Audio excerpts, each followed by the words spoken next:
महापौर मधुसूदन जी, जिला पंचायत के अध्यक्ष और जनपद के सभी अध्यक्ष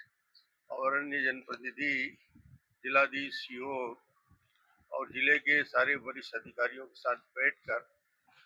कार्य योजना की समीक्षा विभागवार जो ऑनगोइंग प्रोजेक्ट है उनको लेकर चर्चा हुई और जो फ्यूचर की योजनाएं हैं, जो बजट में स्वीकृत काम है, उसका क्या प्रोग्रेस हो सकता है और कहां तक हम पहुंचे हैं। इलेक्ट्रिफिकेशन का काम कब से क्यों पेंडिंग है, निर्माण कार्य में गति आने में कहां कहां आवश्यकता है उसकी दूर करने का, प्रधानमंत्री ग्राम सड़क योजना या भविष्य में जो बड़ी योजना बना रहे हैं कि हम इस महीने के अंत में मुख्यमंत्री जी को और वरिष्ठ मंत्री, उप मुख्यमंत्री दोनों को बुला के 1000 करोड़ के कार्य योजना का उद्घाटन, भूमि पूजन कराएंगे। अकेले राजनांदगांव के आसपास के क्षेत्र के, उसके लिए आज चर्चा चल रही थी कि सारे क्लियरेंस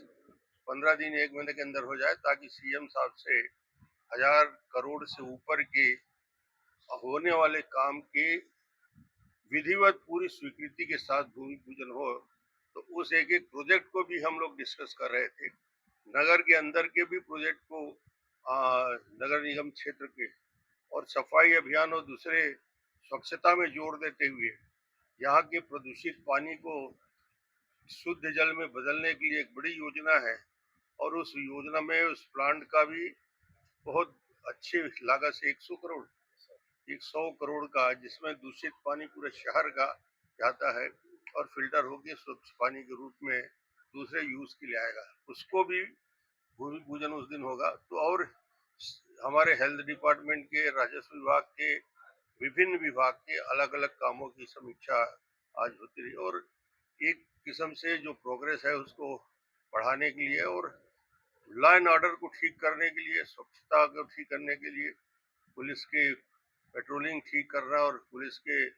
जो अपराध हैं उसमें और कठोरता से नियंत्रण कैसे हो सकता है, क्योंकि गृह मंत्री थे तो सारे विषयों पे बहुत डिटेल समीक्षा हुई और इसका प्रोग्रेस हम आने वाले 1-1.5 महीने बाद फिर देखेंगे। पिछली बैठक का फॉलोअप था ये, ताकि लोगों को मालूम हो, अधिकारी को मालूम हो कि वो धरातल में कहाँ खड़ा है, उनको भी आईना दिखाते हैं और हम भी अपने लोगों के साथ बात करके सारे मंडल के अध्यक्षों से, सारे जनपद अध्यक्षों से, सारे जिला पंचायत के सदस्यों से 4 घंटे लगातार प्रभारी मंत्री बात करते रहे, समस्या सुनते रहे, एक एक चीज नोट करते रहे और पहली बार हुआ कि संगठन से इतने नजदीक जाके, पहले मानपुर में कल और आज यहाँ राजनांदगांव में अलग अलग विधानसभा के लोगों से सघन बातचीत हुई, खुली चर्चा हुई,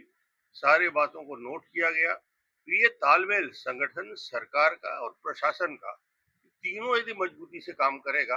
तो हमारा राजनांदगांव छत्तीसगढ़ में सबसे बेहतर जिले की दिशा में आगे बढ़ेगा।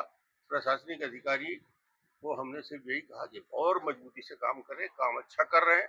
उसकी गति बढ़ाएं। डॉक्टर साहब, आप बारीकी से एक एक मुद्दे पर आपने समीक्षा की। ये 2003 के बाद का डॉक्टर साहब दिखा दी, इसके राज क्या है? 2003 का या 15 साल का अनुभव या आज एक नई भूमिका में वो सारे डेवलपमेंट के काम जो हमारे सबके सामने हुआ है, तो एक एक विषय में अधिकारियों को मैं यही बताता हूँ कि 15-20 साल से हम लोग देख रहे हैं, इसलिए सच्चाई की बात करो, कोई भी गलत रिपोर्टिंग कर ही नहीं सकता, क्योंकि सब योजना के बारे में मूलतः की शुरुआत कैसे हुई और कहाँ तक पहुंचा इसकी जानकारी तो रहती है, इसलिए सबको साफ साफ अपने योजना के प्रोग्रेस को बताना चाहिए और बताते भी है। धन्यवाद।